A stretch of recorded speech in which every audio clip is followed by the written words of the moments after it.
Another strike going on. So the Hollywood strike, I think, is over.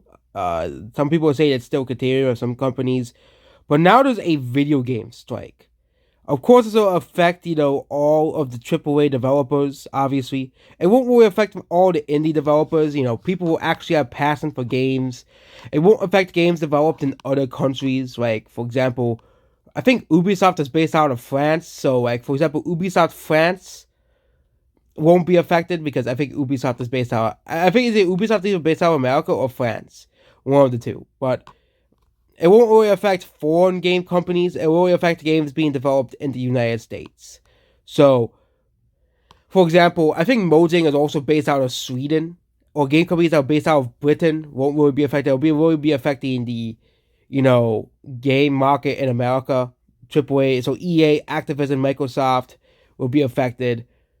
Nintendo of America's development will probably be affected as well, but not Nintendo of Japan, where most of the development really is going. So 98% are in favor of a strike against the video game industry. Again, not too surprised considering that the gaming industry has become very, very bad now.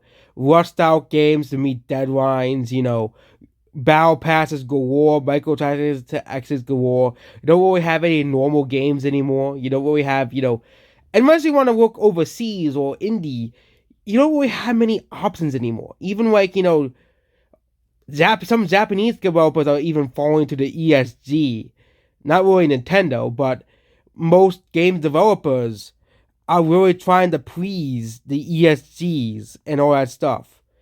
And now there's gonna be a strike for video game as well, for making billions of dollars paid their CEOs ravishly as well for performing gaming as viable career. Of course, this is not to surprise, game development takes so long because game developers just do not care about their games anymore. They rush them out then for the holidays. Like for example, you really think that Cyberpunk really took 10 years to develop and then it will reason to stay it is? Okay, you really think a game like Cyberpunk took 10 years to develop? When a game like GTA 4 really only took like 4 years to develop? Like, really?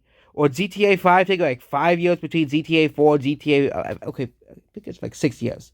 Okay, so GTA 4 released in 2008, so yeah, 5 years between but then we'll probably have to wait 10 years for GTA 6. Or 10 years for the next Elder Scrolls game, where it used to be like 6 or 7 or 5 years per entry. Halo, they're trying to make these games last an eternity instead of making new entries in the series. Okay, as well. Okay, but I think hopefully the strike really puts a change in the AAA gaming development and AAA gaming industry. Okay, the fact that we have to wait 10 years for the next GTA game, or the next 10 years for the next Fallout, or Sky or Elder Scrolls game, is really a waste of resources and a waste of money. Okay, as well.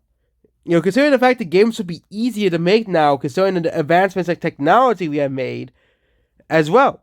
Okay, and of course, companies like Nintendo have always made like one Mario game per generation, so they could be, what made a Mario game per generation, what made a game with this IP per generation or one or two. But Nintendo has a lot of IPs they have to use. They have. But with all these other game developers, you really think that, we're actually going to make one Elder Scrolls game this, two Elder Scrolls games this, the Xbox 360 generation, and then 0 the next, and then we're finally going to give you Elder Scrolls 6. Okay, like this is just, the modern gaming industry is just unsustainable. And now again, a video game strike. Okay, I've been saying for like the past couple of years, modern gaming as it is unsustainable, and it's eventually gonna crash. Okay, AAA gaming is eventually gonna crash down, and they're really gonna feel sorry for what they did to the AAA gaming industry. Okay, AAA game development used to have a lot of love and passion and care put into the games, but now it's seen as soulless projects. Games that will usually take 3 to 4 years to create are now taking decades to create. It's just unsustainable at the rate modern games are being pushed out. Okay, it's just unsustainable. Okay, unsustainable the rate gaming has been put out. For example, like Street Fighter has only had one game per generation, but Diablo 4 and Diablo 3, a decade of development. I know Diablo 3, Diablo 2 is also a decade of development too, but again, this is unsustainable. Okay, modern gaming is unsustainable. And the games still come out broken and buggy too. Okay, modern gaming is unsustainable. It is unsustainable. I've been saying this for a long time. And that's it about this video. Goodbye.